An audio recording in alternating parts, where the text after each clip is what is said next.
공격 진영의 선셋, A메인 싸움에서 본대가 신나게 얻어맞고 난 다음의 상황입니다. 왜? 소바의 밸류를 올려주기 위해 일부러 소리를 내면서 빠졌는데 이유는 대충 감이 오실 겁니다. B로 돌리는 척을 해서 상대가 움직이도록 만들고 소바가 그걸 낚아채는 그림을 그린 거죠.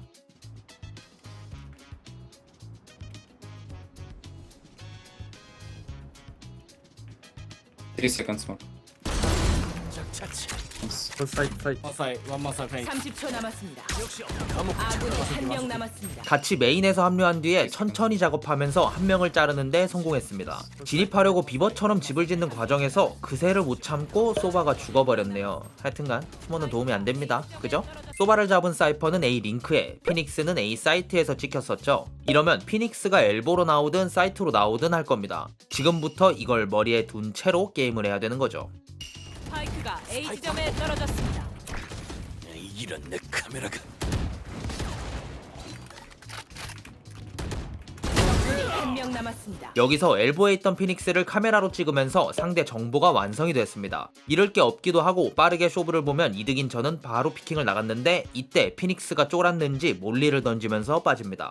그 와중에 홀릴라고 저 요염한 거 보세요. 이전 영상에서도 말했지만 저렇게 빠지게 되면 상대는 피킹을 나오기 전까지 시야를 잃게 됩니다. 시야가 없으면 정보가 차단되니까 다시 빠졌는지 A링크를 질렀는지 사이트로 들어오는지 알 수가 없겠죠. 이 턴을 이용해서 빠르게 연막으로 붙었고 절대 예상하지 못할 위치로 피킹을 나갔습니다. 당연히 상대 사이퍼는 예상을 못하고 있었고 질 수밖에 없었겠죠.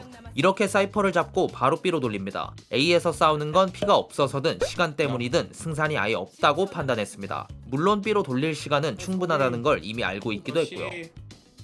Nice. I have smoke for you. Wait. 설치했어. 여기야. I smoke market. I can smoke market. 야, 오케이. 고고고.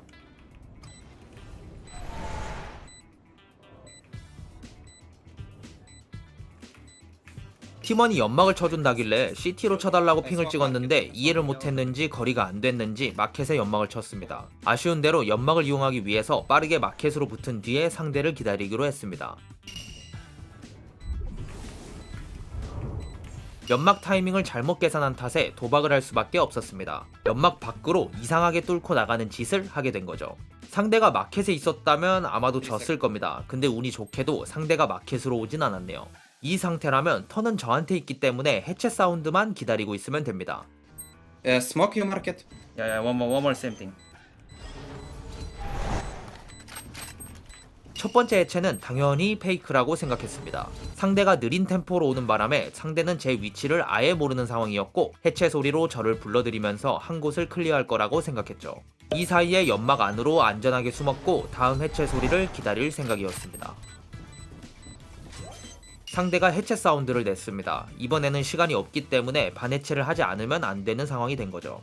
해체 시간은 총 7초, 반해체는 3.5초면 되죠. 이걸 이용해서 3초를 속으로 카운트한 뒤에 스파이크 위치를 찍고 나갈 겁니다.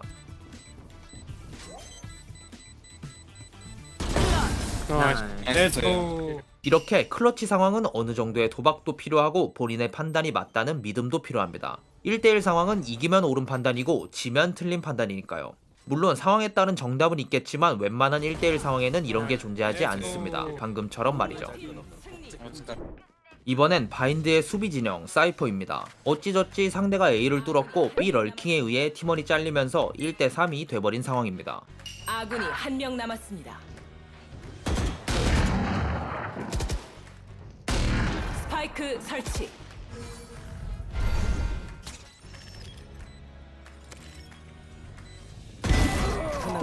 이번에도 똑같이 운이라면 운일 수도 있는 템포를 활용한 장면입니다. 하지만 이런 상황을 만들 수 있었던 디테일이 숨어있죠. 우선 상대의 피킹 타이밍을 완벽하게 예상했습니다. 상대가 피킹을 나올 것 같은 타이밍에는 가만히 서서 에임에 집중하고 상대가 턴을 소비했을 때는 앞으로 전진했죠. 이때도 다른 사람들처럼 평범하게 가지는 않습니다. 처음엔 시프트를 뗀 상태로 빠르게 앞으로 전진하다가 발소리가 나기 직전에 시프트를 눌러 발소리를 숨겼죠. 이건 제 왼손 기본기 영상에도 있는 내용인데 발소리가 나는 타이밍을 아는 게 중요합니다. 이 기술을 잘 사용하면 생각보다 빠른 템포로 교전을 만들거나 뒤를 잡을 수도 있는 거죠. 상대 체인버가 연막 안에 트레이드마크를 사용했을 때는 게임 이해도가 한몫했습니다. 게임 이해도라고도 할 수 있고 스킬 이해도라고도 할 수 있는데 트레이드마크의 활성화 시간이 얼마나 걸리는지 짐작할 수 있었고 그 시간이 넉넉하다고 판단해 여유롭게 총구를 숨기고 연막 밖으로 피킹을 나갔던 겁니다. 그래도 어차피 운 아니냐고요? 어쩌라고요? 공격기 준비 완료.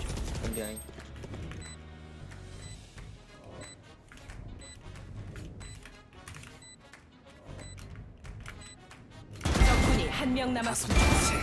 재미있었어? 이제 내 차례야. 체인버를 잡을 때 뒤에서 아이소 스킬 소리가 들렸습니다. 그래서 사이트에 남은 한 명을 잡기 위해 빠르게 뛰어 목욕탕과 사이트 라인을 클리어시켰죠. 이렇게 해도 보이지 않길래 트리플 박스 혹은 램프에 있다고 가정하고 나머지는 배제했습니다. 먼저 상대 입장에선 제가 CT에 있다는 정보를 확실히 알고 플랜트했습니다. 즉 목욕탕이나 숏까지 빠져있을 이유가 아예 없다고 생각했죠. 이 경쟁 국룰 아시죠? 상대가 한 명만 남았고 우리 팀이 많이 살아있다면 킬 먹으려고 우리 막 달려가잖아요? 약간 이런 느낌을 예상한 거죠. 두 번째, 목욕탕과 숏까지 견제할 시간이 없었습니다. 아이소가 도착하기 전에 클리어가 가능한 곳은 트리플 박스 하나밖에 없었습니다. 램프는 시간상 불가능했지만 트리플 박스는 아이소가 오기 전에 클리어가 가능했죠. 그래서 트리플 박스를 클리어시키면서 CT에서 오는 아이소를 받아먹을 생각을 했습니다. 실제로 트리플 박스에서 나갈 때 CT에 에임을 두고 나갔었죠. 이때 클로브가 보였지만 바로 쏘려다가 쏘지 않았습니다. 남자로 태어나서 숙녀의 뒤통수를 노린다는 건 남자답지 못한 아이소가 CT로 올 거라는 걸 알고 있었으니까요. 선셋과 바인드에서 나온 클러치의 공통점은 턴과 템포의 특징을 극대화시켰다는 겁니다. 앞서 말한 것처럼 어느 정도의 도박수를 던지긴 하지만 나무보단 숲을 보는 플레이를 한 거죠. 주어진 턴 속에서 최대한 이기는데 도움이 되는 변수를 만들어냈습니다. 물론 이 플레이를 위해선 주어진 상황을 빠르게 읽어내는 능력도 필요하죠. 이 능력은 경험도 경험이지만 이 게임을 이해하는 데서 출발해야 됩니다. 선셋에서 상대 피닉스의 시야가 차단됐던 상황 있었죠? 이런 상황에서 나한테 생기는 이득이 뭔지 바인드에서 욕탕과 사이트 라인을 클리어시킨 뒤에 상대가 어디에 있을지 예상하는 이런 것들 말이죠. 로터스 공격 진영 삐러시를 가는 상황입니다. 이전 라운드에서 삐러시를 가다 C메인에서 열었던 문에 여러 명이 죽었던 적이 있습니다. 그래서 연막만 쳐주고 C메인을 잡을 생각을 한 거죠. 체인버가 가도 되는데 체인버가 C로 안 가더라고요.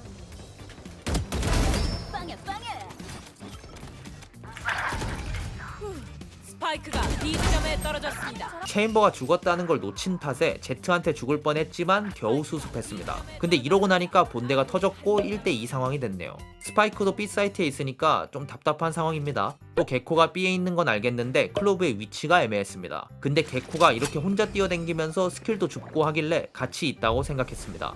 혼자면 저렇게까지는 못하거든요.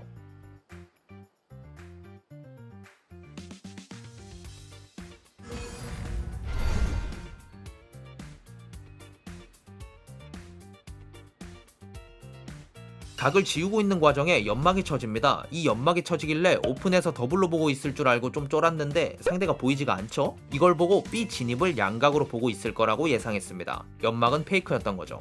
그래서 이렇게 연막을 치고 왼쪽부터 찍은 뒤에 트레이드 나오는 걸 한번 잡아볼 생각입니다. 연막 투하. 적군이 한 명 남았습니다. 샷이 미스가 좀 나서 클러치는 못했는데 아무튼 뇌시커는 완벽했죠? 이렇게 상대가 하는 플레이와 내가 가진 정보를 근거로 상대를 예상할 수 있습니다. 연막을 오픈으로 쳤지만 상대는 숨어 있었고 스파이크는 사이트 안에 있었죠. 또 상대한테는 제가 B메인이라는 정보가 있었습니다. 그럼 남은 자리는 100% 양각일 수밖에 없다고 생각한 거죠. 마지막도 로터스 공격 진영입니다. C러쉬를 달리고 있는 상황이죠.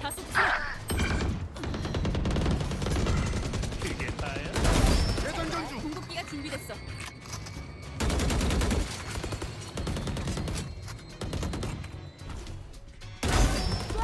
진입 과정에서 엔트리가 전부 다 죽었고 후발 때는 밀려났습니다. 상대한테 3명 전부 다 찍혔으니까 당연히 뒤치기가 빠를 거라고 예상은 했는데 이렇게까지 신나게 뛰어올 줄은 몰랐네요. 뒤치기를 잡았으니까 추가 액션을 준 뒤에 빠르게 A로 돌리는 모습입니다. 어떤 근거냐고요? 간단합니다. 들으셨을지 모르겠지만 Z를 잡고 본대에게 힘을 실어주는 과정에서 B 메인의 데드록의 스킬 소리가 들립니다.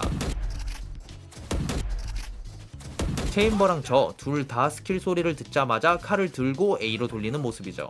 데드록은 벽으로 B 메인을 막은 뒤에 C 혹은 A로 백업을 왔을 겁니다.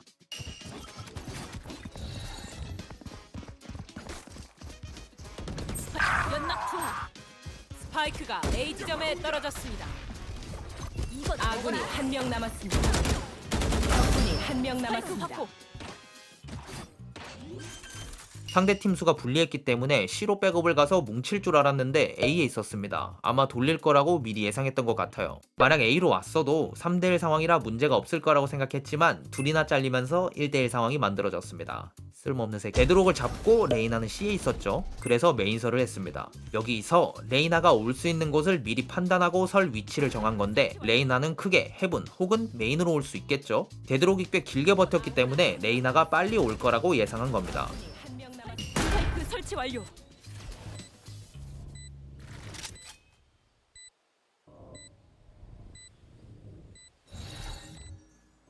연막 투하.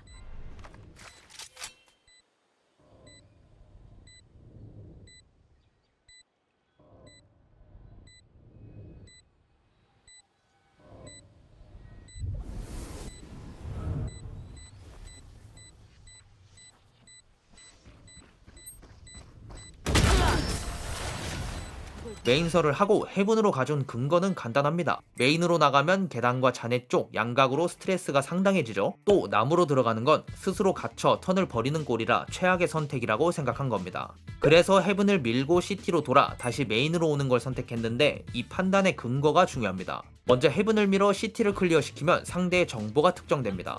상대가 계단으로 메인으로 왔든 뒤치기로 잔해를 통해 메인을 왔든 어쨌든 상대 정보는 메인 하나로 좁혀지겠죠. 반대로 메인을 밀었다면 계단으로 올지 잔해 쪽으로 올지 모르기 때문에 여전히 골치 아픈 상황인 겁니다. 두 번째, 상대가 왔던 길 그대로 따라가는 거라 상대 입장에서는 뒤치기입니다. 쉽게 말해 예상하기 힘들다는 거죠. 물론 사이트를 모두 클리어시킨다면 남은 건 메인 하나가 되겠지만 상대는 그만큼 시간을 쓰는 거고 저에게 그만큼 유리한 게임이 만들어지게 됩니다.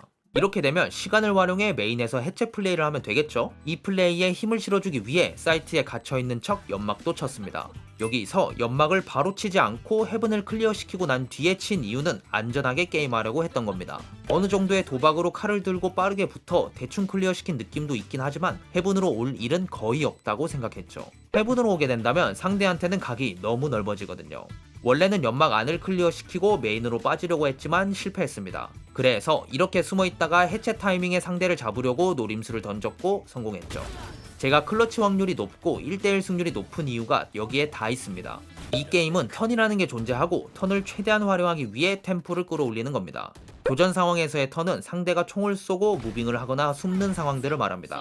하지만 운영이나 심리전에선 스킬의 쿨타임, 정보들을 활용하는 상황들을 말하죠. 쉬운 예로 제가 1대1 상황에서 스파이크를 설치했다고 가정하겠습니다. 그럼 상대에게 스파이크가 설치됐다는 정보가 생기겠죠? 상대는 이 정보를 토대로 빠르게 뛰어오거나 가깝다면 위치를 예상할 수도 있을 겁니다. 반대로 저는 스파이크를 설치했다는 정보 때문에 위치도 들키고 턴도 넘어가게 되는 거죠. 만약 상대가 멀어서 턴을 소비하게 됐다면 저는 어디론가 숨을 수 있을 겁니다. 아까처럼 A해븐을 통해 돌았던 것도 턴을 소비한 거죠. 여기선 나무에 숨었다고 가정합시다. 이렇게 제 턴을 지키고 있다가 상대를 마주쳤는데 잡지 못했습니다. 그럼 상대한테 턴이 넘어가는 겁니다. 상대는 제 위치를 알고 있고 해체 플레이를 통해 저를 불러들이거나 이 심리전을 통해 반해체를 할 수도 있는 거죠. 근데 상대가 해체 페이크를 주고 저를 불러들였지만 잡지 못했다면 다시 턴은 저한테 생기겠죠? 해체를 하고 있지 않으니까 저는 피킹을 할 이유가 아예 없고 숨어서 그냥 버티면 되는 겁니다. 맞습니다. 턴은 주도권이라고 생각하면 편합니다. 주도권을 갖고 있는 쪽이 턴을 쥐고 있는 거죠. 크게는 영역 싸움의 운영이나 작게는 개인의 심리전에 모두 존재합니다. 이렇게 주도권을 쥔 상태로 템포를 올려 변수를 만들 수 있는 거죠. 템포는 그냥 속도라고 생각하면 편합니다. 빠른 템포의 공격은 쉽게 말해 사이드러쉬를 말하는 거고 로우 템포는 지공을 말하는 거죠. 이 영상에서 활용했던 빠른 템포는 주도권을 가진 상황에 할 수 있는 최고의 속도로 상대에게 붙었던 걸 말했습니다. 개인의 입장에선 이렇게 교전의 템포나 예상하지 못한 타이밍을 말할 수 있고 운영에서는 러쉬나 디폴트 운영이 있는 거죠. 게임을 이해하고 플레이해야 된다고 입이 닳도록 말했었는데 정작 제일 중요한 이 개념들을 설명한 적이 없더라고요. 이 턴 속에서 활용하는 템포를 이해한다면 게임이 한층 더 쉬워지실 겁니다.